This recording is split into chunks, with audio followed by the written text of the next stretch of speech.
వి gold trusted gold buyers మీరు తాకట్టు పెట్టిన బంగారాన్ని విడిపించి ఈ రోజు ఉన్న మార్కెట్ ధరకు కొనబడును. కాదు ఇప్పుడు ఇందాక మాట్లాడుతూ రేంజ్ రోవర్ నానో కార్ అన్నారు కదా, ఇందాక ఫస్ట్ మాట్లాడుతూ ఇప్పుడు ప్రమోషన్స్ జరుగుతున్నాయి కాబట్టి నడుస్తుంది నాకు అన్నారు.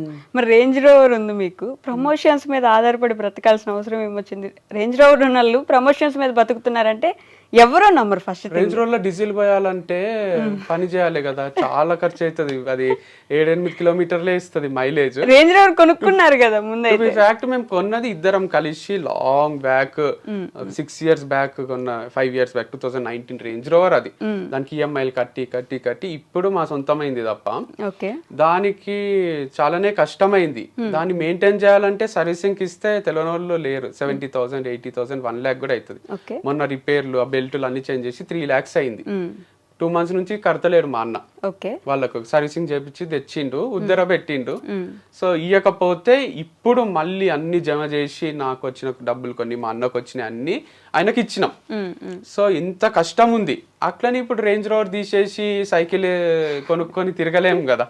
సో ఎంత కష్టపడి ఇష్టంగా కొనుక్కున్న దాన్ని మెయింటైన్ చేయాలి కాబట్టి చేస్తున్నాం. కానీ మీ లైఫ్ లో ఇట్లా అంటే ఒకసారి మోటివేషనల్ స్పీకర్ అయ్యారు, ఒకసారి బిజినెస్ మ్యాన్ అయ్యారు, ఇంకోసారి ఒక ఫామ్ నడిపించారు, మళ్ళీ ఇంకో ఫామ్ నడిపించారు, ఇప్పుడు మళ్ళీ ప్రమోషన్స్ చేస్తున్నారు. అంతకుముందు మీరు చెప్పినట్టు కాలేజ్లో బాయ్గా చేశారు. ఒక్కొక్కటి ఇట్లా మార్చుకుంటూ ఎందుకు వస్తున్నారు? ఒక్కదాని మీద ఎందుకు స్టిక్ అవ్వలేదు ఎప్పుడు కూడా? నేను స్టిక్ అయ్యా కావాలనుకున్న పరిస్థితులు స్టిక్ గా అనియలేదు చాలా సార్లు. ఇప్పుడు టీచింగ్ చేసిన తర్వాత నేను దీనికోసం పుట్టలేదు అనిపించింది.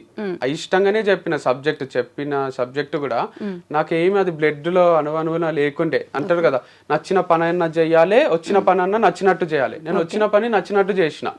తర్వాత ఒక దగ్గర ఛాన్స్ దొరికినప్పుడు వదిలేసిన. ఎప్పుడు మూవీ ఇండస్ట్రీలో అవకాశం వచ్చింది దిల్ రాజు సార్ దగ్గర. ఇంత పెద్ద అవకాశం, డైరెక్టర్ అయిపోతాం మణిరత్నం లాగా వాళ్ళలాగా మనము అని కంటిన్యూ చేసిన. అమలాపురం పోయినప్పుడు షూటింగ్ లో దాంట్లో కొంచెం ఇన్సల్ట్లు అయితే సార్ కి, డైరెక్టర్ కి, అందరికి చెప్పిన. ఇన్సల్ట్ అయినా అంటానే నేను ఇంట్లో డాడీకి చెప్తా అని అన్నని అక్కని తిడతారు కదా, అట్లా వాళ్ళందరినీ పిలిచి తిడతారు అనుకున్నా. వంశీని మంచిగా చూసుకోవాలి, కానీ ఫ్యామిలీ వేరు, ఆ ఫిలిం ఇండస్ట్రీలో ఆ ఫ్యామిలీ వేరు అని తర్వాత అంతే తిడతారు. ఏం తిట్టలే, నువ్వే అడ్జస్ట్ అయిపో, వాళ్ళకి చెప్పు నేను పని చేసుకోవడానికి వచ్చిన, మీరు నన్ను ఏమనకండి, నువ్వే గట్టిగా చెప్పు, ధైర్యంగా చెప్పు అని ధైర్యం ఇచ్చిండ్రు. నేనేం ఎక్స్పెక్ట్ చేసినా వాళ్ళే పిలిచి తిడతారు అని. అది జరగకపోయేసరికి నేను ఇక్కడ ఉండలేను, ర్యాగింగ్ అవుతుంది, నాకు నచ్చలేదు అని వచ్చేసిన. సో లైఫ్ ఏం ఆగిపోదు కదరా వంశీ, నువ్వు ఏది కావాలంటే అది చేసుకో అని మా డాడీ చెప్పిండు. తర్వాత మళ్ళీ కొన్ని రోజులు టీచింగ్ చేసిన, స్ట్రగుల్ అవుతున్నా, నచ్చని పనులు చేస్తున్నా. సో మనసులో ఏదో ఉంది, చేసే పని వేరుంది. సో అట్లా చేస్తూ తర్వాత ఒక యాప్ ఓపెన్ చేసిన, అది ఫ్లాప్ అయింది. తర్వాత ఈ ఫార్మ్స్ డిస్కషన్లో దాంట్లో బతుకు తెరువు కోసము ఎడార్లు ఉన్న వాళ్ళకు తెలుస్తుంది నీళ్ళ వాల్యూ అన్నట్టు. ఆల్మోస్ట్ టఫ్ సిచ్యువేషన్స్ లో మాకు వాల్యూ తెలిసి మేము కష్టపడి గ్రో అయినాము. సో తర్వాత ఇదే కంటిన్యూ చేసిన. ప్రమోషన్స్ ఎందుకు చేస్తున్నా అంటే, ప్రమోషన్స్ కూడా ఏం ఫీల్డ్ చేంజ్ చేయలే నేను. అప్పుడు నా ప్రమోషన్స్, ఇప్పుడు అందరు ప్రమోషన్స్ చేస్తున్నా. I'm enjoying it. అండ్ మీరు అన్నట్టు ఎందుకు మారుస్తున్నారు అనడానికే కూడా తప్పేముంది. కేఎఫ్సి పెట్టిన అతను 60 years కి పెట్టిండు. ఆయన అన్ని మార్చుకుంటూ వచ్చి ఫ్లాప్ అయ్యి స్టార్ట్ చేసిండు. బిల్ గేట్స్ వాళ్ళు కూడా చాలా లోస్ హైస్ చూసే సక్సెస్ అయిన వాళ్ళు ఉంటారు. ఈవెన్ రజనీకాంత్ కూడా కండక్టర్ గానే చేసిండు కదా. కండక్టర్ గానే ఉండాల్సిందే, ఒకటే ఫీల్డ్ లో నువ్వే బస్సులు కొనుక్కోవాల్సిందే, వేరే కండక్టర్లను తీసుకోవాల్సిందే అంటే సూపర్ స్టార్ కాడు కదా. సో అట్లా సద్గురు కూడా ఇప్పుడు పెద్ద స్పీకర్, ఆయన లెక్చరర్ గా చేసిండు, ఎంఏ లిటరేచర్ అవి చదువుకున్నాడు, ఏమేమో పనులు చేసి అన్ని ఫెయిల్ అయ్యి ఇప్పుడు ముసలాయన అయినాక సక్సెస్ అయ్యిండు. సో అట్లా పెద్ద సక్సెస్లు చూసిన వాళ్ళందరూ 100 పనులు ట్రై చేసిన వాళ్ళే ఉంటారు. అట్లా 100 పనులు ట్రై చేసి ఎక్కడో దగ్గర ఆగుదాం అనుకుంటున్నారు. అంటే అదే ఫార్ములా పాటిస్తేనే జరుగుతుంది అట్లా లైఫ్ లో. Maybe life is making me even more stronger. ప్రతి దానికి రెడీ చేస్తుంది అనుకుంటున్నాను. రెడీ అయినారా మరి? అంటే ఇన్ని తట్టుకున్న తర్వాత ఆటోమేటిక్ గా గుండె కొంచెం స్ట్రాంగ్ అవుతుంది, మైండ్ స్ట్రాంగ్ అయింది. ఎందుకంటే రాహుల్ ద్రావిడ్ ఒకటి చిన్నగా చెప్తా, ఆయనకు అవకాశం వస్తలేదు ఇండియన్ క్రికెట్ టీమ్ లో. గంగూలీకి, సచిన్ కి అందరికి వచ్చింది, ఆల్మోస్ట్ సేమ్ ఏజ్ గ్రూప్ వాళ్ళు. ఎందుకు వస్తలేదు అని బాధపడుతుండేనంట. ఇంట్లో ఊరికే కూర్చుంటున్నా అనే ఫీలింగ్ వస్తుండే.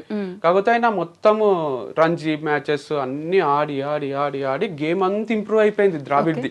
పెద్ద పెద్ద స్పిన్నర్స్ కి, ఇండియాలో ఫాస్ట్ బౌలర్స్ కి అందరికి ఆడి, షేన్ వాన్ కి, బ్రెట్ లీకి, మెగ్రత్ కి అందరికి కూడా ఈజీగా ఆడుతుండే. షోయబ్ అఖ్తర్ బౌలింగ్ వేస్తే కూడా డిఫెండ్ చేస్తుండే. అందరు ఇరిటేట్ అవుతుండ్రి, ద్రావిడ్ ఉన్నాడా అని అడుగుతుండ్రి ఇంటికి వచ్చి. ది వాల్ అని అందుకే పేరు వచ్చింది ద్రావిడ్ కి.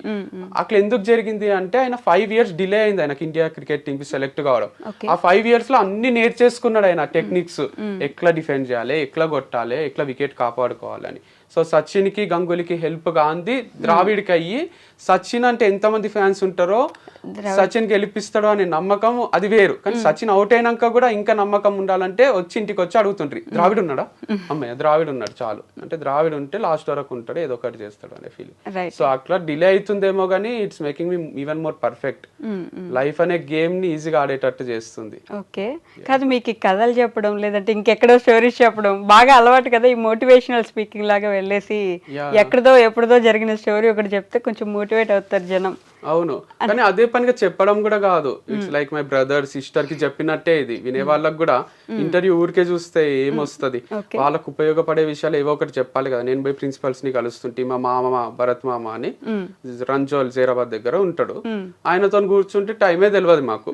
సో ఆయన కొన్ని విషయాలు చెప్తాడు, మాకు ఇక లైఫ్ టైం యూజ్ అవుతాయి అవి. అట్లా కొందరు పర్సన్స్ ఉంటారు లైఫ్ లో. ఈవెన్ మా డాడీ కూడా చాలా విషయాలు చెప్పిండు. నిన్న పూరి జగన్నాథ్ గారిది వింటుంటే, మనము ఏదో అనుకుంటున్నాము, మనం మార్స్ లో పోయి ల్యాండ్ కొంటామా, ఈడ ఎందుకు కొన్ని ఏదో ఫీల్ అవుతున్నారు, మనం వదిలేసే పోవాల్సి వస్తుంది కదా అని ఒక కాన్సెప్ట్ చెప్తుండు. మా ఫాదర్ కూడా అట్లనే చెప్తారు, లైక్ రెంట్ కి వచ్చినాం, మనము రెంట్ కట్టేసి ఉంటున్నాము, మనం ఏదో ఒక రోజు చనిపోవాల్సిందే, భూమి మీద రెంట్ కడుతున్నాము, 1000 ఏళ్ళు బతకం, మనము 2000 ఏళ్ళు బతకము, సో ఈజీ తీసుకోండి, అందరు వెళ్ళిపోవాల్సిందే అన్నట్టు మాట్లాడుతుంటాడు. నేను కూడా దిల్ రాజు సార్ దగ్గర ఆఫర్ వదిలేసినప్పుడు కొటేషన్ రాసింటి, ఆ మూమెంట్ కి బాధ కావద్దని. ఏమున్నోడు ఏం లేనోడు ఇద్దరు చచ్చిపోతారు. ఏమున్నోడు అంటే AIM ఇంగ్లీష్ లా, ఏమున్నోడు గోల్ ఉన్నోడు, ఏం లేనోడు అంటే తెలుగులో ఏం లేనోడు, అంటే ఒక గోల్, ఒక అంబిషన్ లేనోడు, ఉట్టిగా బతికేస్తున్నాడు, ఏదో సాధించినోడు, అన్ని చేసేటోళ్ళు ఇద్దరు చచ్చిపోతారు. నీకెందుకు బాధ, లైట్ తీసుకో, లైఫ్ అనేది ఏం పర్మనెంట్ కాదు, ఇట్స్ టెంపరీ అని. బట్ ఇట్స్ లైక్ గోల్ ఉండడమే బెటర్. మెచ్యూరిటీతో పాటు అవి కూడా అర్థం అవుతున్నాయి. సో గోల్ లేకుంటే ఎట్లా బతుకుతున్నాం, ఏం బతుకుతున్నామో అర్థం కాదు. రోజు ఫుల్ బాటిల్ తాగి పండుకోబుద్ది అవుతుంది, అది తప్పు కదా, లివర్ ఖరాబ్ అవుతుంది, మనకి ఎఫెక్ట్ మన ఫ్యామిలీ మెంబర్స్ కి. కానీ ఒక సైడ్ మీరు అన్నట్టు నిజంగానే మోటివేట్ అయ్యే వాళ్ళు ఉంటే, ఇంకో సైడ్ మా తలనొప్పి వచ్చాడు ఏదో ఒకటి చెప్తాడు మళ్ళీ ఇప్పుడు అనుకునే వాళ్ళు కూడా ఉంటారు నాకు తెలుసు. కానీ నీడ్లున్న వాళ్ళకి చాలా హెల్ప్ అవుతుంది లేండి, మంచి మాటలు, మంచి విషయం చెప్పడము. వాళ్ళకు లైఫ్ మొత్తం చేంజ్ అయ్యే ఛాన్సెస్ కూడా ఉంటాయి. సో నవ్వుతూ ఉండాలి, ఎనర్జెటిక్ ఉండాలి. సో ఫెయిల్ అయినా ఏం కాదు, ఎండ్ ఆఫ్ లైఫ్ కాదు అనేది ప్రాక్టికల్ గా ప్రూవ్ చేస్తున్నా కదా నేను. అంటే చెయ్యాలని ఇవన్నీ చేస్తలేను, కానీ చాలా టఫే. Company fail, marriage life fail, love fail, ఇది అది అని కాదు, అన్ని ఫెయిల్యూర్ చూసి కూడా పొద్దున్న లేస్తా, తింటా, పని చేసుకుంటా, బతుకుతా, ఒక అకౌంట్ ఉంది, కార్ ఉంది, అన్ని మెయింటైన్ చేయగలుగుతున్నా, అన్ని చేయగలుగుతున్నా, చచ్చిపోతలేను, బాధపడుతూ ఇంట్లోనే కూర్చుంటలేను అంటే మీరు ఎందుకు ఫీల్ అవుతున్నారు? చిన్న చిన్న వాటికి ఎగ్జామ్ లో ఫెయిల్ అయినాము, లైఫ్ లోనే ఫెయిల్ అయినా కదా. బట్ స్టిల్ నేను లివింగ్ ఎగ్జాంపుల్, మొత్తం ఫెయిల్ అయ్యి కూడా అదే సక్సెస్ కదా. ఫెయిల్ ఉండిపోవడం వేరు, ఇట్లా లేచి మళ్ళీ బయటకు వచ్చి ఏదో ఒకటి ట్రై చేయడం వేరు. అదే నేర్పిస్తారు కదా. పడడం ఫెయిల్యూర్, లేవడం సక్సెస్ కదా. కరెక్ట్. సో అది అర్థం చేసుకుంటే అందరూ ఫాలో కావాలి ఈ రోజైనా. అంటే పడుతూనే ఉంటారు, మళ్ళీ లేస్తున్నారు కదా. ఈ లేచే టైం అంత ఈజీ కాదు. ప్రతిసారి మోటివేట్ చేసి ఏం కాదు నాన్న మేము ఉన్నాం అని మిమ్మల్ని మోటివేట్ చేసేది ఎవరు? Most of the times my brother. So in between కూడా చాలా మంది ఉంటారు కదా, like partner or father, mother, sister, అందరు ఇంపాక్ట్ ఉంది లైఫ్ లో, ఫ్రెండ్స్. ఇప్పుడు మీకు పార్ట్నర్ ఉన్నారా? ఉన్నప్పుడు చేసింటారు కదా, పడి లేచినప్పుడు అప్పుడు కూడా స్ట్రగుల్స్ చూస్తాం కదా. సో ఆ మూమెంట్ లో కూడా వాళ్ళు నీకేం కాదులే, మంచి టాలెంటెడ్ పర్సన్ వే నువ్వు అని చెప్తుంటారు. మీరు మిస్ అవుతున్నారా ఏమైనా? నాకు అలా కనిపిస్తుంది. అంటే రెగ్యులర్ గా మీరు ఇందాక ఇంటర్వ్యూ నుంచి పాజిటివ్ గా మాట్లాడుతున్నారు, అంటే అదర్ పర్సన్ గురించి. ఇప్పుడు నేను పేర్లు ఎత్తి ఎందుకులే అని అందరికి తెలిసిన విషయం అయినప్పటికీ మిస్ అవుతున్నట్టు కనిపిస్తుంది. ఎందుకు? నాకు మిస్ అవుతున్నట్టు ఏం కాదు, బట్ మంచిగా ఉన్న టైమ్స్ లో అయితే ఖచ్చితంగా మంచి మాటలు చెప్పే ఉంటారు కదా. కలిసి ఉన్నాము అంటే గుడ్ మూమెంట్స్ కూడా ఉండింటాయి కదా కదా, డే 1 నుంచి కొట్లాడుకోవడం ఇంకోటో ఉండే కదా, Okay. ఆ మూమెంట్స్ గురించే చెప్తున్నా. లైక్ ఈవెన్ బ్రదర్ తో కూడా ఎప్పుడో అప్పుడు ఫైట్స్ అయ్యింటాయి కదా, మేమేమి పైనుంచి ఊడిపడలే కదా. లైక్ నేను మా అన్న కొట్లాడుకున్న రోజులు ఉన్నాయి, మా అమ్మ నాన్న భయపడ్డ రోజులు ఉన్నాయి, నెక్స్ట్ డేకి మళ్ళీ మామూలుగా మాట్లాడుకుంటూ ఉంటాం కాబట్టి నడుస్తుంది జీవితం. సో నేను ఏమంటున్నా అంటే అట్లా మనతో ఉన్న వాళ్ళు మనకు చాలా సార్లు మారల్ సపోర్ట్ ఇచ్చింటారు అండ్ వాళ్ళు దాంట్లో నుంచి బయటికి తీసుకొచ్చింటారు. Okay. మా అన్ననే చేసిండు ఇది ఎన్నో సార్లు. అంటే కాదు వంశీ గారు, ఇంత చెప్తున్నారు, ఇంత ఆల్మోస్ట్ ఇంటర్వ్యూలో 10 నిమిషాలైనా మాట్లాడుంటారు మీరు. ఎందుకు ఊడిపోయారు అసలు?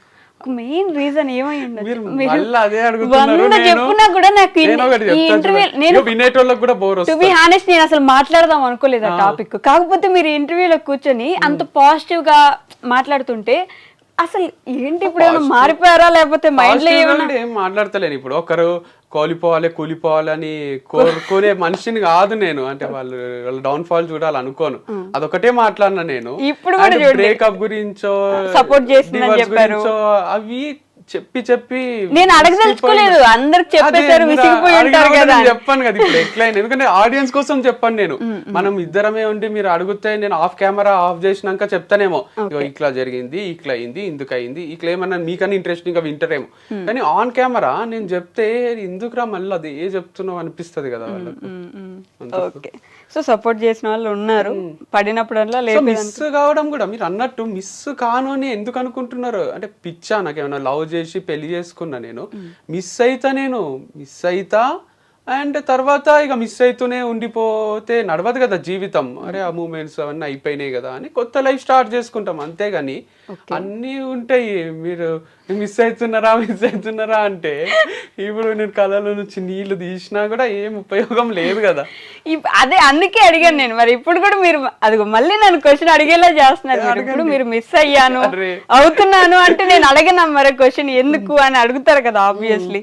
ఇంత మిస్ అయ్యే వాళ్ళు అసలు ఎందుకు అంటే మంచి మూమెంట్స్ ఉంటాయి కదా అంటున్నా. మా ఇద్దరి మధ్యలో లవ్ మ్యారేజ్ అయినప్పుడు ఆబ్వియస్ గా కొన్ని మంచి మూమెంట్స్ ఉంటాయి కదా, అయ్యో వస్తాయి కదా, అప్పుడు మిస్ అవుతాం కదా.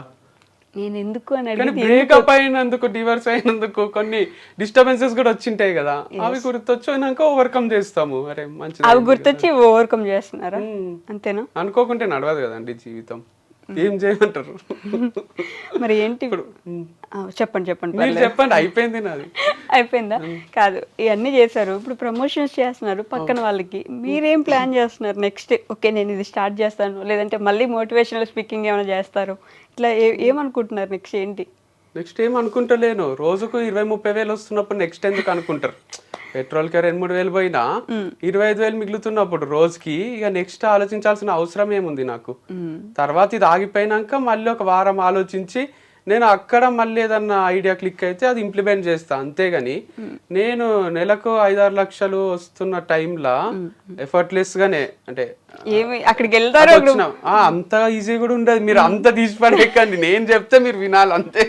మీరు అనరాదు. ఎఫర్ట్లెస్ అంటే చెప్పడం వరకే, దాని వెనకాల ఎంత కష్టం ఉంటది అంటే పొద్దున్న లేచి స్టార్ట్ కావాలి. కార్ల జర్నీ అంతసేపు కూడా ఎడిటింగ్ చేస్తుంటే నేను పోయినాక వాళ్ళు ఒక కాన్సెప్ట్ చెప్తారు, అది నేను అర్థం చేసుకోవాలి, వాళ్ళకి నచ్చినట్టు చెయ్యాలి, పోస్ట్ చేసేటప్పుడు కూడా వాళ్ళకి నచ్చాలి. అదే పొద్దున్న లేచి ఆఫీసుకి వెళ్ళే వాళ్ళు కూడా ఉంటారండి మీలాగే, ఇంకా ఎక్కువ కష్టపడే వాళ్ళు ఉంటారు అని చెప్తున్నా. నాకేందంటే ఇక మ్యూజిక్ వచ్చిన వాళ్ళకు దేవిశ్రీ ప్రసాద్ ఎట్లయితే మ్యూజిక్ మంచిగా ఇస్తాడో, ఆయనకు పాటకు 5 లక్షలు 6 లక్షలు వస్తున్నాయి అంటే ఈజీగా వస్తున్నాయి, నీకు మ్యూజిక్ వచ్చు చేసేస్తున్నావు అంటే ఆయన ఎన్ని ట్యూన్స్ రిజెక్ట్ చేసి ఉంటారు, ఎంత స్ట్రగుల్ ఉంటుంది. అట్లా నాది కూడా రిజెక్షన్స్ కూడా ఉంటాయి, ఇది వద్దు మాకు, ఈ కాన్సెప్ట్ వద్దు, ఇట్లా చెప్పు అట్లా చెప్పు అంటుంటారు. సో కష్టమే ఉంది. బట్ మీరు అన్నట్టు నెక్స్ట్ ప్లాన్ ఎందుకు లేదు అంటే, నెలకు 25 వేలు సంపాదించడం అనేది ఒక నాలాంటి మనిషికి it's a God gift and I'm so fortunate about it. నెలకి 25 రోజుకి అదే సారీ నెలకన్నా ఆ నెలకు 25 వేలు సంపాదిస్తేనే మనము అన్ని ఖర్చులు వెళ్ళిపోయే మనుషులు ఉన్న రోజుల్లో రోజుకి 20-25 వేలు సంపాదించడం అనేది అది ఓవర్ నైట్ కూడా జరగలే. 10 ఏళ్ల ముందు నాకు నెలకు 10 వేలు ఇస్తుంటారు కోఆర్డినేటర్ గా చేసేటప్పుడు. ఇప్పుడు ప్రమోషన్ కి 10 వేలు ఇస్తుంటారు. అంటే 30 days కి 10,000, 1 hour కి 10,000 స్టేజ్ కి వచ్చిన నేను. 1 hour కి 5 లక్షలు తీసుకునే పీపుల్ కూడా ఉన్నారు. న్యూక్లియా అని CBIT లో DJ ప్లే చేస్తాడు, ఆయనకు గంట ప్లే చేస్తే 6 లక్షలు ఇస్తారు. సో అట్లాంటి పీపుల్ ఉన్నారు. యాడ్స్ లో కూడా చెప్తున్నారు నాకు, మీరు ఎందుకు ఇంత తక్కువ తీసుకుంటున్నారు, మీ అంత ఫాలోవర్స్ ఉన్న వాళ్ళు 40K తీసుకుంటారు, 50K అంటే నేను అందరికి రీచబుల్ ఉండాలనుకుంటున్నా, చిన్న స్టేజ్ నుంచి పెద్ద స్టేజ్ వరకు అని చెప్పిన అనమాట. సో అట్లా మళ్ళీ మనం కంపేర్ చేసుకొని ఆ వంశీకి 20-25 వేలు వస్తున్నాయి, నెగటివ్ కామెంట్స్ పెడదాం ఇక అనుకోకండి మీరు. అంటే రోజుకి 25 వేలు కాదు, నిజం చెప్పండి, అలవాటు అయిపోయింది కదా. ఇప్పుడు నేను ఏం చెప్పినా జనాలు ఏదో ఒకటి తీసుకొస్తారు. సో ముందు నేనే చెప్పేస్తా, మీరు ఇప్పుడు దీన్ని నెగిటివ్ గా తీసుకోకండి అని. ఎందుకంటే అక్షయ్ కుమార్ రోజు 1 కోటి రూపాయలు తీసుకొని చెప్పుకున్నా బాధనే ఉంది, నాకు ఏం వస్తలేదు, నాకు డిప్రెషన్ వస్తుంది అంటే అట్లా పెడతారు, నువ్వు ఎందుకు భయ అంత లోలు ఉంటావు అని అంటారు. సో ఏం చేసినా కొంచెం టఫే ఉంది లైఫ్ అయితే, ఏం చేసినా ఏదో ఒకటి అనేస్తున్నారు పాపం జనం కదా. పాజిటివిటీ ఇప్పుడు ఏమైనా కొంచెం చూస్తున్నారు జనాల నుంచి, పర్లేదు భయ్యా కొంచెం మూవ్ అవ్వు. ఒక్క నెగిటివ్ కామెంట్ లేదు చూడండి, ఎప్పుడైనా వస్తే రిలీట్ చేస్తున్నా 1-2 అని. అప్పుడైతే వెతికి ఒక నైట్ పండుకుంటే పొద్దున్న లేసరికి ఒక 200 నెగిటివ్ కామెంట్స్ ఉంటుండే, అవి డిలీట్ చేయడానికనే హాఫ్ డే పోతుండే. సో ఇప్పుడైతే ఎవరు పెడతలేరు, అందరూ పట్టించుకుంటలేరా మరి, లేదా పాజిటివ్ ఇంప్రెషన్ ఉందో గానీ మూవ్ ఆన్ అయిపోయినారు. కానీ ఫాలోవర్స్ కూడా ఏం తగ్గరు నాకు, అదొకటి హైలైట్ ఉంది నా విషయంలో, పెరుగుతలేరు తగ్గుతలేరు. కొనుక్కున్నారేమో 10 ఏళ్ళ స్ట్రగుల్ ఈ మాత్రం ఉండరా. సో యాక్చువల్గా నాకు 1 మిలియన్ 2 మిలియన్ ఉండాలి, ఇంకా తక్కువ ఉంది నంబరు. ఎందుకంటే 8కి పోయినా గుర్తుపడతారు నన్ను, ప్రతి ఫ్యామిలీలో ఒకరికైతే తెలుసు నేను. సో అంతున్నప్పుడు నంబర్ యాక్చువల్ హై ఉండాలి, కానీ ఇక ఇవన్నీ క్లోజ్ చేయడము, ఇదంతా నెగిటివ్ ఇంప్రెషన్ ఏదైతుందో దానివల్ల కొంచెం తక్కువ ఉన్నట్టున్నారు. ఓకే, అన్నయ్య ఏం చేస్తున్నారు ఇప్పుడు? అన్నయ్య సబ్జెక్ట్ రిలేటెడే చేస్తాడు. ఓకే, యాప్టిట్యూడ్ ఇంగ్లీష్ అని 2 కోర్సెస్ ఉంటాయి యాప్ లో, క్రియేటివ్ యాప్ లో. అది ఇంటి నుంచే సేల్ చేస్తాడు, లైక్ రికార్డెడ్ వీడియోస్ ఉంటాయి, దానికి రిలేటెడ్ ప్రమోషన్ చిన్నగా టైప్ లో పెడతాడు. ఆ వీడియో చూసిన వాళ్ళు యాప్ లోకి వచ్చి అది పర్చేజ్ చేసి డెమో క్లాసెస్ ఉంటాయి 3-4 వింటారు, నచ్చితేనే కొంటారు. ఓకే, అమ్మ నాన్న సపోర్ట్ చేస్తున్నారా? ఏం కాదురా, జరుగుతూనే ఉంటాయి, లైఫ్ మూవ్ అవుతూనే ఉండాలి ఇలా అంటారా, లేకపోతే ఏదో ఒకటి చేయండి రా నాయన అంటారా? ఈజీ గోయింగే ఉంటారు అమ్మ నాన్న, అందుకే ఇంకా వాళ్ళతోనే బతకగలుగుతున్నా, లేకపోతే నువ్వు ఏందిరా ఇన్ని కాంట్రవర్సీలు పంచాయతీ ఏంది అని భయం అవుతుంది వాళ్ళకి. ఇప్పుడు బ్రాండ్ అంబాసిడర్స్ కూడా అమ్మాయిలు చేంజ్ అవుతుంటే ఏ ఫాదర్ మదర్ కైనా గుండె దడ పెరుగుతుంది కదా. నేను వచ్చి ఇప్పటి వరకు ఒక లెక్క, ఇప్పటి నుంచి ఒక లెక్క అని చెప్తుంటా. ఓకే, ప్రతి ఒక్క అమ్మాయిని తీసుకొచ్చినప్పుడల్లా ఇప్పటిదాకా అది సరే, అమ్మాయిలకు వాళ్ళకు అందరికి ఎట్లా అనిపిస్తుంది, కానీ అమ్మ నాన్నకైతే డైరెక్ట్ బ్లడ్ రిలేషన్ కదా, ఇక్కడ ఇంకొకటి ఏదో చేసినట్టే ఉన్నాడు అని భయం అయితే ఉంటది వాళ్ళకు. కానీ వాళ్ళు సపోర్టే చేస్తారు. లైక్ రీసెంట్ గా కూడా మ్యారేజ్ బ్యూరో నుంచి ఒక మెసేజ్ వచ్చింది నాకు, మ్యాచెస్ కి చూస్తున్నారా అని. ఓకే, చెప్పండి మంచి అమ్మాయి ఉంటే చేసుకుంటా అని రిప్లై ఇచ్చిన. అది మా అమ్మకు, అక్కకు, డాడీకి కూడా చెప్పిన. వాళ్ళు ప్రొఫైల్ షేర్ చేస్తుంటే నేను అది గ్రూప్ లో షేర్ చేస్తున్నా, మా ఫ్యామిలీ గ్రూప్ లో. చూడండి మీకు నచ్చిన అమ్మాయినే చేసుకుంటా, లాస్ట్ టైం నాకు నచ్చిన అమ్మాయిని చేసుకున్నా, ఈసారి మీకు నచ్చిన అమ్మాయిని చేసుకుంటా అని.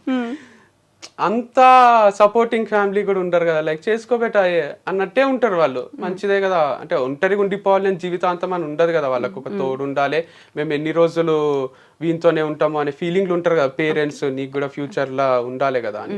సో మంచి సపోర్ట్ చేస్తున్నారు. సో నేను ఏం చేసినా సపోర్ట్ చేస్తారు. అట్లని తప్పులు చేస్తే తిడతారు, కానీ నేను తప్పులు చెయ్య కదా. తప్పులు చేయరా? అంత మెచ్యూరిటీ అవుతుంది. మీరు చేసేవన్నీ తప్పులే కదా, మీరు అంటున్నారు. రోజు తప్పులతో నేర్చుకుంటున్నారు మీరు. తప్పులతోటి నేర్చుకుంటలేను, వచ్చిన కష్టాలతోటి, వచ్చిన ఫెయిల్యూర్ తోటి నేర్చుకుంటున్నా. ఒక ఇంటర్వ్యూకి పోయి ఫెయిల్ అయినావో అంటే తప్పు చేసినట్టే కాదు కదా. అది తప్పు కాదు, కాకపోతే మీరు బిజినెస్ పెట్టి ఫెయిల్ అయ్యారంటే ఎక్కడో దగ్గర తప్పు జరిగిందనే కదా. తప్పు జరగకుండా కూడా మూసుకోవాల్సి వస్తుంది కదా, అంటే వేరే వాళ్ళ తప్పు వల్ల కూడా. ఎవరి తప్పు వల్ల అయినట్టు? ఇప్పుడు నా పైన నెగిటివ్ పబ్లిసిటీ చేసిండ్రు కదా. ఎవరు? మా దగ్గర పని చేసిన ఎంప్లాయీస్ వాళ్ళు వచ్చి ఆర్గానిక్ అమ్ముతలేడు అని డౌట్ క్రియేట్ చేస్తే, మన దగ్గరే ఉన్న వాళ్ళు మనకి వెన్నుపోటు పొడుస్తున్నారంటే ఏం జరగకుండానే పొడుస్తారా అనే డౌట్లు కూడా ఉండదు. అందరికి అందరిపైన కోపం ఉంటది కానీ ఎవరు చెప్పారు కదా అట్లా. ఇప్పుడు కట్టప్ప బాహుబలిని చంపిండు కానీ ప్రతి సినిమాలో అట్లా కట్టప్పలు ఉండరు, హీరోలని వెనక నుంచి పొడిచి చంపేయరు కదా. ఒక్కసారి జరిగిందంటే అది 1 in a million జరుగుతుంది, మిలియన్ టైమ్స్ లో. అట్లా నా లైఫ్ లో జరిగింది. 1 in a million me life లో జరిగింది కాబట్టి అలా జరుగుతుంది. ఎందుకంటే నేను పని చేసుకుంటా, మంచినే ఉండే పర్సన్ ని, నేను పని అంటే పిచ్చి, అట్లాంటిది నాకు ఫార్మ్స్ లేకుండా చేసిండ్రు. అయ్యో, మీరు అన్ని పాత మెమరీస్ గుర్తు చేసి బాధ పెడుతున్నారు. నేను బాధ పెట్టలేదండి, అడిగే క్వశ్చన్స్ అట్లా ఉన్నట్టున్నాయి. ఎందుకంటే ఫస్ట్ మ్యారేజ్ గురించి నేను అడగలేదు అసలు, మీరే చెప్పారు. నేను అసలు మీ మ్యారేజ్ గురించి కానీ ఇంకెవరి గురించి కానీ నేను అడగలేదు. మీరు అన్ని క్లోజ్ అయిన వాటి గురించి అడుగుతున్నారు. మీరు ఇప్పుడు జరిగే ప్రమోషన్స్ గురించి, అరే మీ లైఫ్ బాగుంది కదండి, మీరు మంచిగా బయటకు వచ్చిండ్రు, ఇట్లా అంటలేదు. నేను ఆ ఫస్ట్ పాయింట్ నేను అది చెప్పా. మీరు ఇప్పుడు మళ్ళీ ఇట్లా పడిపోయి కూడా మళ్ళీ లేస్తున్నారండి. మీరు బయటకు వచ్చి ఇప్పుడు మీరు అట్లా ఎందుకు అయింది, ఇట్లా ఎందుకు అయింది, ఇది ఎందుకు అయింది అంటున్నారు. ఇప్పుడు ఇక్కడ నుంచి ఇక్కడ దాకా వెళ్ళినప్పుడు చచ్చిన పాముని ఇంకా చంపుతున్నారండి మీరు. చెప్పండి. ఇక్కడ నుంచి ఇక్కడ దాకా వెళ్ళినప్పుడు ఈ మధ్యలో ఏం జరిగింది అనేది కూడా జనానికి ఒక ఇంట్రెస్ట్ ఉంటది కదా.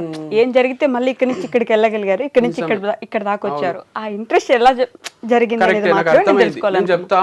యాక్చువల్గా డిప్రెషన్ అనేది అందరికీ వస్తది. మనం ఏం చేస్తామంటే అది మనల్ని కంట్రోల్లోకి తీసుకునే దగ్గరికి తీసుకొస్తాం. దాన్ని మన కంట్రోల్లోకి తెచ్చుకోవాలి, కానీ దాని కంట్రోల్లోకి మనం పోరాదు. అది వచ్చి తలపైన తాండవం చేస్తుంది, ఆడుకుంటది మనతోని. అస్సలు ఇంట్లో నుంచి బయటికి కదలనియది, ఎవరితో మాట్లాడనియది, ఏడుపు వస్తుంది. దీపికా పడుకోనికి అయింది అట్లా, లవ్ ఫెయిల్ అయ్యా మరి ఎందుకో తెలియదు, కానీ ఆమె ఇంట్లోనే ఉంటూ డిప్రెషన్ లోకి పోతూ అందరికీ చెప్పింది ఇది నార్మలే, సైక్రియాటిస్ట్లని సైకాలజిస్ట్లని కలవండి, ఇట్స్ ఓకే అని. సో నాకు కూడా అంత డిప్రెషన్ లో వచ్చిన రోజులు ఉన్నాయి. నేను దాన్ని కంట్రోల్లోకి తీసుకొనియను. అంటే అది వచ్చి నాకు తెలుసు అది డాన్స్ చేస్తుంది అని, మనతోనే ఉంటది దయ్యం లాగా. ఒక ఫోటోను ఒక మూవీ ఉంది, దాంట్లో భుజం పైన దయ్యం కూర్చుంటది, వానికి హెవీగా ఉంటది. మనకు కూడా అట్లా వచ్చి డిప్రెషన్ కూర్చోనికే ట్రై చేస్తుంటది, కానీ దయ్యం లాగా. మనం దానికి ఆ ఛాన్స్ ఇయ్యరాదు.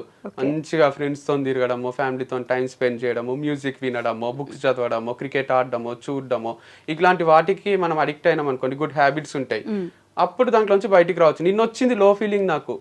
మీ ఇంటర్వ్యూ ఈ రోజు కదా, నిన్న ఈవినింగ్ వచ్చింది. నేనేం చేసిన, మ్యాడ్ స్క్వేర్ చూడలే, థియేటర్ లో పెట్టుకొని కూర్చున్నా. ఇంత హైలైట్ కూడా తీస్తారా ఆ మూవీ అనిపించింది.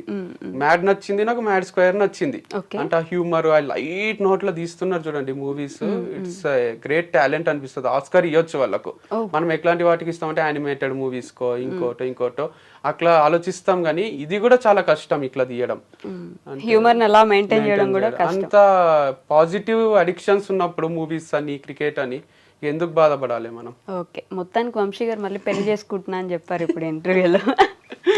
చెప్పారు కదా, చేసుకుంటున్నా అని కాదు, చేసుకోవడంలో తప్పేముంది అని. తప్పులేదు, ఫస్ట్ టైం తప్పులేదు, మీరు చేసుకుంటున్నారని చెప్పారని అడుగుతున్నాను నేను. అంతే, చేసుకోకపోతే అయితే అవుతుంది సో చేసుకుంటారు. మంచి అమ్మాయి ఉంటే చేసుకుంటారు. వాళ్ళే మెసేజ్ చేస్తున్నారు మరి ఇంట్రెస్టెడా అని. నేనేం చెప్పాలి, ఇంటికి లక్ష్మీదేవి వస్తున్నప్పుడు నువ్వు చెప్పలేం కదా. అంతే. మరి మీ అన్నయ్య పరిస్థితి ఏంటి? మా అన్నకి ఇంకా టైం పడుతుంది. లైక్ ఈస్ థింకింగ్, ఇంకా thinking, take time, he has his own ideology. మీ ఇద్దరికి సెపరేట్ ఐడియాలజీ ఉంటది కదా, సేమ్ అసలు ఉంటది అనిపిస్తుంది. కొన్ని సేమ్ ఉంటాయి, కొన్ని సెపరేట్ ఉంటాయి. లైక్ బ్లడ్ రిలేషన్ కాబట్టి కొన్ని సేమ్ ఉంటాయి, అండ్ వేరే పరిస్థితుల్లో పెరిగినాం కాబట్టి కొన్ని డిఫరెంట్ కూడా ఉంటాయి. ఓకే, వదిలేసిపోయినారు కదా మీరు, అంటే సపరేట్ గా ఉన్నప్పుడు ఐడియాలజీలో కూడా మా అన్నకి యాప్టిట్యూడ్ అనే సబ్జెక్ట్ నరాల్లో ఉంది, నాకు లేదు. నేను ఆయన త్రూనే నేర్చుకొని చెప్పిన సబ్జెక్ట్ కాబట్టి నాకు మనసు రాదు. కానీ నాకు ఈ స్టోరీ టెల్లింగ్ ఇవన్నీ చిన్నప్పటి నుంచి ఇష్టం. స్టేజ్ ఎక్కడం, మాట్లాడడము, అంత గుర్తింపు అని, ఇదని అదని ఇష్టం కాబట్టి దీంట్లో మనసు వస్తుంది నాకు స్టోరీ చెప్పడంలో. సో అది చేసిన. అండ్ ఈవెన్ ప్రమోషన్స్ కూడా డిఫికల్టే. ఇప్పుడు ఎవరికైనా, మా అన్నకనే కాదు, ఇప్పుడు ఒక షాప్ పెట్టిండే అనుకుందాం, మా అన్ననే ఆర్గానిక్ స్టోర్ లాంటిది, ఇంత డైరెక్ట్ గా ప్రమోట్ చేయలేడేమో అనిపిస్తుంది నాకు. మా అన్న క్యారెక్టర్ తెలుసు కదా, ఈ బెల్లం ఉంది మా షాప్ లో కొనుక్కోండి అని చేసినా మా అన్న బాగుండదు, అది చాలా డిగ్నిఫైడ్ గా ఉంటాడు. కాబట్టి నేనంటే ఎవరన్నా ఏమన్నా అనుకోండి అని ఫస్ట్ వీడియోనే క్యారీ బ్యాగ్ లో తెచ్చుకోండి, మా దగ్గర క్యారీ బ్యాగ్ లో లేవు, లేకపోతే మా దగ్గర చాలా కాస్ట్లీ పడతాయి, ఇంటి నుంచి బస్తాలు తెచ్చుకోండి అని చేసిన. ఇది నేను తప్ప ఎవరు చేయలేరు అనిపిస్తుంది. మా అన్న స్టైల్ వేరుంటది. స్టోరీ కూడా టెల్లింగ్ ఒకసారి చూడండి, ఒకటి మా అన్నది, ఒకటి నాది. మనది ఎమోషనల్ గా డ్రివెన్ అయ్యి హ్యూమర్ తక్కువ ఉంటది, నాది కొంచెం హ్యూమర్ ఎక్కువ ఉండి ఎమోషన్స్ తక్కువ ఉంటాయి. క్లాస్ లో కూడా లాస్ట్ కి నేను అయిపోయింది కథ అని చెప్తా, ఆడనే కనెక్ట్ అవుతారు, నవ్వుతారు. మా అన్ననేమో story ends here but the actual story starts here అని చెప్తాడు. ఓకే, సో అది వేరు, అది మోటివేషనల్ వెళ్ళిపోతుంది, ప్రొఫెషనల్ ఉంటది, నాది కొంచెం హ్యూమరస్ ఉంటుంది. నవ్వించడానికి ట్రై చేస్తారు మీరు, అండ్ కొంచెం ఏడిపించడానికి ట్రై చేస్తారు. సో రెండు డిఫరెంట్ పార్ట్స్ ఉన్నాయి. ఓకే, బట్ ఇప్పుడైతే పర్లేదు, మళ్ళీ వెళ్తూ ఉన్నారు. యా అంతా బానే ఉంది. సో మేము చూసినాం, నేను చెప్పినట్టు నానోకి ఈఎంఐ కట్టడానికి పైసలు ఉండకుండే మా దగ్గర పల్సర్ బైక్ ఉంటుండే. బజాజ్ ఫైనాన్స్ ఏదో దాంట్లో తీసుకున్నాము. వాళ్ళు ఇంటికి వస్తే మా డాడీ కీస్ ఇస్తే కొన్న 6 నెలలకు ఆ బైక్ తీసుకొని వెళ్ళిపోయిండ్రు. మా అన్న వెక్కి వెక్కి ఏడుస్తున్నాడు. నిజాం కాలేజీలో చదువుతుండే. పల్సర్ ఎట్లుంటది డిగ్రీ బీటెక్ టైంలో తిరగాలంటే. తర్వాత మా దగ్గర ఒక బైక్ లేదు, స్కూటర్ లేదు, ఏం లేదు. ప్లాటినా తీసుకున్నాడు. ప్లాటినా అంటే 100cc బైక్, ఇదేమో 150cc. అది అంకుల్ తిరిగే బైక్ లో మా అన్నని కాలేజ్ పోమంటే మా అన్నకి ఏడుపు వస్తుండే. సో చాలా డిస్టర్బ్ ఫీల్ అవుతుంటే దానికి 2500 ఈఎంఐ ఉంటే అది కూడా కట్టకుంటే బౌన్స్ అయ్యి. దీనికి నవ్వలేదు, వెనక కెమెరా మ్యాన్స్ నవ్వుతున్నారని నవ్వుతున్నా. మీరు మళ్ళీ నన్ను ఆయన అంత బాధగా చెప్తుంటే నవ్వుతున్నారు. సంతోషమే, ఆ పరిస్థితి నుంచి ఈ పరిస్థితికి వచ్చినాం కదా. సో అట్లా బైక్ ఎత్తుకపోయిన రోజుల నుంచి ఈఎంఐలు కట్టలేని స్టేజ్ నుంచి బుల్లెట్ ఇప్పించింది మా అక్క. 5,000 కూడా ఉండకుండా 3,000 ఉంటుండే. అది అక్కనే కడుతుండే. సో ఫస్ట్ 5,000 అడ్వాన్స్ కట్టి బుక్ చేసినాం ఎర్రగడ్డాల పిచ్చాసుపత్రి దగ్గర. అది రాయల్ ఎన్ఫీల్డ్ షోరూమ్ ఉంటుండే. అడ్వాన్స్ బుకింగ్ చేసుకోవాల్సి వస్తుండే బుల్లెట్ కి. తీసుకునే టైంలో డాడీ దగ్గర డబ్బులు లేవు. అక్కనే డౌన్ పేమెంట్ కట్టి ఈఎంఐలు కట్టి తమ్ముళ్ళకు ఉండాలి అని ఇప్పించింది అనమాట. సో ఎందుకు చెప్తుంది ఇదంతా నేను? ఏమో అడిగిండ్రు, క్వశ్చన్ మర్చిపోయినా. అంటే ఇప్పుడు బానే ఉందా, పర్లేదా, పైకి మళ్ళీ వెళ్తున్నారా అని అడిగితే చూసినా నేను చాలానే. అవును, చాలా చూసాను. పల్సర్ బైక్ పోయినప్పుడు బాధ కావడము, లేదా నానో కార్ కొన్నప్పుడు కొంచెం ఇన్స్టాల్ గా చూడడము. నాకు ఈకో స్పోర్ట్ లేదు, చాలా సెంటిమెంటల్ సీన్స్. ఈకో స్పోర్ట్ కొన్నప్పుడు దేవుని దగ్గర పైసలు తీసుకొని డౌన్ పేమెంట్ కట్టినాం. దేవుడి దగ్గర పైసలా అంటే దేవుని దగ్గర మీరు చిల్లర పెట్టి అలవాటు ఉంటది అమ్మలకు నాన్నలకు. సో దాని ముందు ఒకటి ఉంటుంది గల్లపెట్టిలాగా, దాంట్లో వేస్తుంటారు. అవన్నీ జమ చేస్తే కూడా కొంచెం వేలల్లోనే అయింది అవన్నీ. సో ఇవన్నీ ఎందుకు ఇంపాక్ట్ చేస్తలే అంటే, నేను మా అన్న చాలా చూసినాం లోస్ హైస్. చూసేసరికి మేము తిరగని స్టేషన్ లేదు. ఎప్పుడు 5-6 ఏళ్ళ ముందే ఏదో తప్పు చేసాం, పోలీస్ స్టేషన్. మాకు బుక్స్ కాపీ కొట్టి వేరే వాళ్ళు కంటెంట్ వాళ్ళ వీడియోస్ లో చెప్తుండ్రి, మేము రాసిన బుక్స్ లో కంటెంట్. కాపీరైట్ కేసు అని ప్రతి స్టేషన్ తిరిగి IPS లని అందరినీ కలిసినాం మేము. సో తర్వాత మేమే యూట్యూబ్ నుంచి కాపీరైట్ స్ట్రైక్ వేస్తే ఆయన ఛానల్ క్లోజ్ అయింది. అండ్ తర్వాత ట్రోల్స్ వచ్చినప్పుడు కూడా ప్రతి స్టేషన్ తిరిగినాం, మా పైన ట్రోల్స్ వస్తున్నాయి ఆపేయండి, ట్రోల్స్ వస్తున్నాయి ఆపేయండి అని. ఒకరు పట్టించుకోలే, మీరు ఆడపిల్లలా ఎందుకు ఇట్లా చేస్తున్నారు, ధైర్యంగా ఉండండి అంటారు.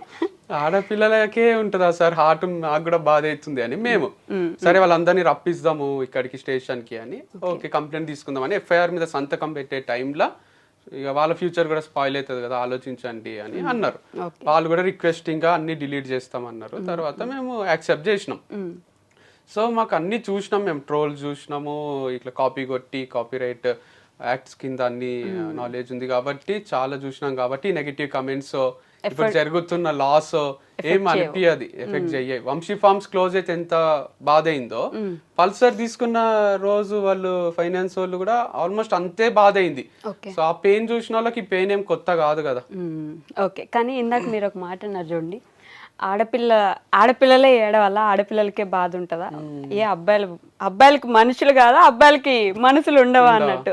ఈ పాయింట్ ఎప్పుడు కూడా ఒక డిబేట్ లాగా జరుగుతుంటది కదా. అబ్బాయి నువ్వు ఏడవకూడదురా, ఏంటి ఆడపిల్ల ఏడుస్తున్నావు అంటారు కదా. ఈ పాయింట్ గురించి ఏమైనా మాట్లాడగలరు? మెయిన్ థింగ్ ఏంటంటే ఏడుపు వస్తే కంట్రోల్ చేయలేము. అబ్బాయిలు కూడా ఏదో ఆడపిల్లలాగా అనుకుంటారు అని వాళ్ళు ఆపుకోవడం ఏం జరగది. ఆటోమేటిక్ గా కళ్ళలో నుంచి నీళ్ళు వస్తాయి టైం వచ్చినప్పుడు. మా అక్క వాళ్ళకి యాక్సిడెంట్ అయింది, చాలా సివియర్ యాక్సిడెంట్ అయింది. మేము ఎవరము ఏడుస్తలేము, కానీ అమ్మకు కళ్ళల్లో నీళ్ళు వచ్చినాయి, డాడీకి కొంచెం వచ్చినాయి. కొందరు ఏడుస్తున్నారు, కొందరు ఏడుస్తలేరు. అంటే మన బాధ ఒక్కొక్కసారి తీవ్రమైనప్పుడు ఎక్కువైనప్పుడు రఘువరన్ బీటెక్ లో ఆయనకు ఏడుపు రాదు చూడండి, 15 days తర్వాత ఏడుస్తాడు. కానీ మీరు చావు దగ్గర అక్కడ చూస్తే చాలా మంది మీద పడి అయ్యో నువ్వు ఎంత చక్కగా ఉంటివి, ఇట్లా అయిపోయింది ఏంది అని ఏడుస్తుంటారు. సో అట్లా ఏడిసే వాళ్ళు ఉంటారు, జనరల్ గా లేడీస్ ఏడుస్తుంటారు. జెంట్స్ ఏంటంటే అట్లా పోయి అట్లా ఏడుస్తుంటే మంచి అనిపించదు అని కొంచెం డిగ్నిఫైడ్ గా దూరం ఉండి బాధపడుతుంటారు. అండ్ మీరు అన్నట్టు బాయ్స్ గర్ల్స్ కి హార్ట్ ఉంటది, మనసు ఉంటది, ఫీలింగ్స్ ఉంటాయి. బట్ స్టిల్ ఏడుపు అనేది వచ్చే రోజు ఎవరు ఆపలేం. సో చాలా సార్లు జరిగింది నా లైఫ్ లో కూడా, లైక్ డివోర్స్ అయ్యి అంత అయినాక ఒక రోజు మార్నింగ్ మ్యాచ్ కి రాను అని చెప్పిన మా అన్నకు. డైలీ కలిసే పోతుంటే క్రికెట్ ఆడడానికి, రాను అనేసరికి ఫుల్ మిస్ అయిందంట కార్లో పోయేటప్పుడు. ఫోన్ చేసిండు నాకు, ఏమైంది ఎందుకు రానన్నావు అంటే, ఏడుస్తున్నా మాటలు వస్తలేవు వెక్కి ఏంది నా లైఫ్ ఇట్లా అయిపోయింది. వంశీ అంటే ఒక బ్రాండ్ లాగా ఉండే కదా, ఎక్కడికి పోయినా చుట్టాల దగ్గర నుంచి మమ్మీ డాడీ అందరు కూడా మా కొడుకు ఇట్లా అనుకుంటుండ్రి. నేను నెలకు 50 లక్షల వరకు టర్న్ ఓవర్ అది అన్ని చేయగలుగుతుంటి. అట్లాంటిది నా దగ్గర ఇప్పుడు లాయర్ ఫీజు ఇవ్వడానికి డబ్బులు లేని స్టేజ్ వచ్చింది అని ఏడుస్తున్నా. ఏం కాదు, మస్తుంది లైఫ్, నీకేంది అది ఇది అని చెప్పింది. అంటే అప్పటి వరకు ఏడవలే నేను. డివర్స్ ప్రాసెస్ అయ్యింది, ఒక 4 months కంట్రోల్ చేసుకునేది ఒక్క దెబ్బకు వచ్చేసినాయి నీళ్ళు, రిలీఫ్ వచ్చింది. అంటే బాయ్స్ ఏం కావాల్సుకొని కంట్రోల్ చేసుకోరు, ఏడవాలనే ఉంటది. బట్ సమ్ టైమ్స్ అవి కన్నీళ్ళు అనేటి ఆడపిల్లలకు కొంచెం తొందరగా బయటికి వస్తాయి, మాకు లోపలనే ఉంటుందో ఏమో. కాదు, తర్వాత ఒక సడన్ గా ఒక సర్టెన్ పీరియడ్ మొత్తం దేవుడి మీద బాగా భక్తి పెరిగిపోయి మీరు శివయ్య మీద భక్తి పెంచేసుకొని కేదార్నాథ్ లేదంటే ప్లేసెస్ బాగా తిరగడం స్టార్ట్ చేశారు కదా, ఎందుకని అట్లా? యాక్చువల్గా కొంచెం ఇరిటేటింగ్ ఉంటుండే మా డాడీ పూజలు చేస్తే ఇంట్లో. ఎందుకు ఇంతసేపు హనుమాన్ చాలీసా చదువుతాడు, అంత దేవుడే అంటాడు, దేవుడు అసలు ఉన్నాడా అని వాదించిన రోజులు కూడా ఉన్నాయి. బట్ రిషికేష్ పోయినప్పుడు ఫస్ట్ పెళ్లి చేసుకోవడానికి ఆ ప్రాసెస్ అదంతా ఉన్నప్పుడు రిషికేష్ ఎంటర్ అయితానే తెలియకుండానే కార్లా సదాశివ సన్యాసి అనే పాట వచ్చింది. అడంతా కూడా శివ వైబ్స్ ఉంటాయి. తర్వాత 1 year సెలబ్రేషన్స్ కి పోయినప్పుడు కూడా ఇదంతా దేవుడే ఇచ్చిండు కదా నాకు, నాలాంటి పిచ్చోనికి మంచి లైఫ్ ఇచ్చిండు కదా అనే గ్రాటిట్యూడ్ లా టాటూ వేయించుకున్నా శివుంది. అప్పుడు నమ్మకం స్టార్ట్ అయింది. అండ్ ఎవ్రీ నవ్వేందని ఏదో ఒక మిరాకిల్ జరుగుతుంది లైఫ్ లో. అంటే 100% నాకైతే అంత పవర్ లేదు, పవరే హెల్ప్ చేస్తున్నప్పుడు అది దేవుడే కదా. సో మా ఇంటి దేవుడు శివుడు అయినప్పుడు శివుడిని ఎక్కువ బిలీవ్ చేస్తే ఎక్కువ పవర్ఫుల్ అవుతాము అని స్వార్థానికి దేవుని నమ్ముతున్నాం అంతే. స్వార్థానికి నమ్ముతున్నాం అంతే కదా, హ్యాపీగా ఉండాలి, మంచిగా ఉండాలి అని. ఇప్పుడు బిజినెస్ మ్యాన్ లా మహేష్ బాబు చెప్పినట్టు పొయ్యి ఎవ్వరు కూడా తిరుపతికి పోయో ఒక దగ్గర పోయో నువ్వు బాగున్నావా, నువ్వు మంచిగా ఉన్నావా అని దేవుని ఎవ్వరు కూడా అడగరు. నేను అడుగుతా, మీరు అడుగుతారా? నిజంగా ఏ గుడికి వెళ్ళినా ముందు ఎలా ఉన్నారు స్వామి అని అడుగుతాను. చాలా గొప్ప విషయము. కానీ మనకైతే జనరల్ గా పోతానే కోరికలు గుర్తొస్తాయి. స్వామి నన్ను మంచిగా చూసుకో, నా కోరికలన్నీ నెరవేరేటట్టు చెయ్యి, మళ్ళీ వస్తా, ఇట్లనే మొక్కుతాము. అదంతా స్వార్థమే కదా, 100 కొబ్బరికాయలు కొడతాం అనుకోవడము. ఓకే, సో స్వార్థం కోసం దేవుడి మీద భక్తి పెంచుకున్నారు, మన లైఫ్ పీస్ఫుల్ ఉండాలని భక్తి.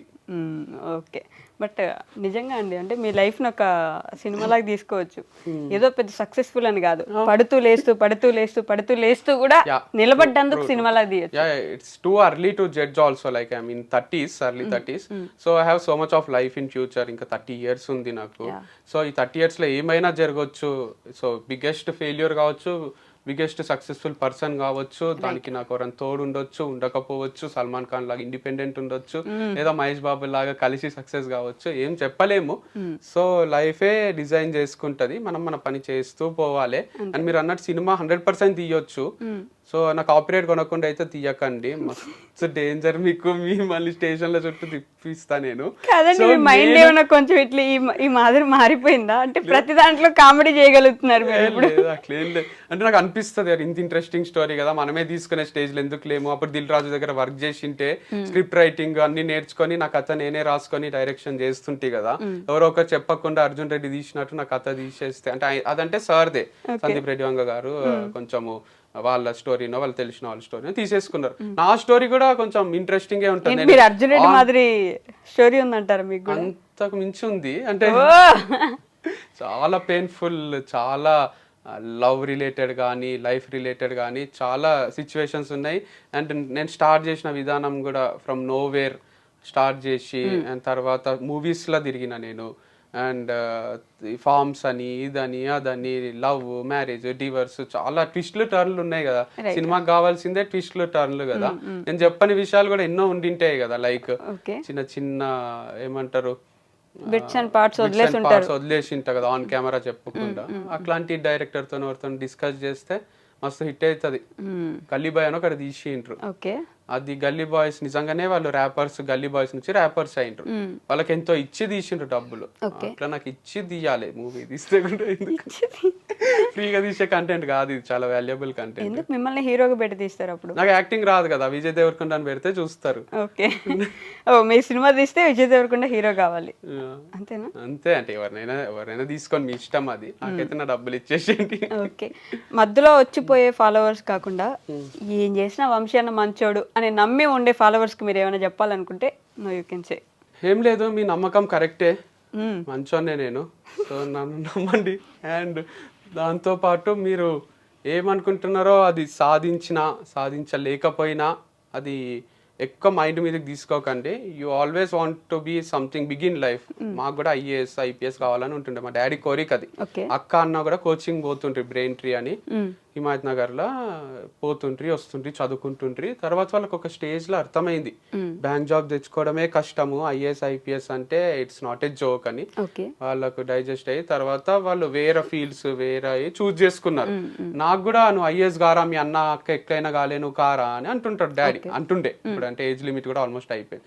అంటే ఐఏఎస్ కావాలని పేరెంట్స్కి ఉంటుంది, మీకుందో లేదో ఫస్ట్ తెలుసుకోండి. మీకు ఏం కావాలో, స్పోర్ట్సా, మీకు మ్యూజికా, మీకు ఇంకోట. సో పేరెంట్స్ ఎప్పుడైనా వాళ్ళు సాధించలేందో వాళ్ళు చెయ్యలేందో వాళ్ళ పిల్లల త్రూ ఆ హ్యాపీనెస్ ని చూసుకోవాలనుకుంటారు కాబట్టి మీకు చెప్తారు. అట్లని మీరు రోజుకు 10 గంటలు కూర్చొని చదివితే డిప్రెషన్ వచ్చి చచ్చిపోవాలనిపిస్తుంది. దానికన్నా దాంట్లో నుంచి బయటికి వచ్చి మీకు నచ్చిన పని చేయండి. ఓకే, అది నా ఫాలోవర్స్ కి చెప్తాను. ఓకే వంశీ గారు, anyhow thank you so much. And you have to keep moving on. అలా వెళ్తూ ఉండాలి, మళ్ళీ పడుతూ ఉండాలి, లేస్తూ ఉండాలి, అన్నీ చూడాలి, మళ్ళీ పెళ్లి చేసుకోవాలి. ఈసారి మళ్ళీ చేసుకోరాదు.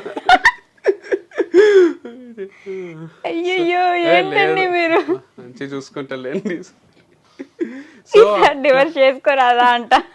చేసుకోరాదు, చేసుకోవద్దు. ఇంకోసారి చేసుకుంటే అసలు చూస్తారా మిమ్మల్ని ఎవరైనా జవనం? ఈసారి ఇంకా అస్సామే మీరు. లేదుగా వచ్చిన మంచిగా రెండో అవకాశాన్ని ఏమంటారు మనసు పెట్టి ప్రేమతోని వాళ్ళని మంచిగా చూసుకుంటాను. ఏంటి మీరు అంత చెప్పినా కూడా నాకు కామెడీగా అనిపిస్తుందండి. Okay, anyway thank you so much. Thank you.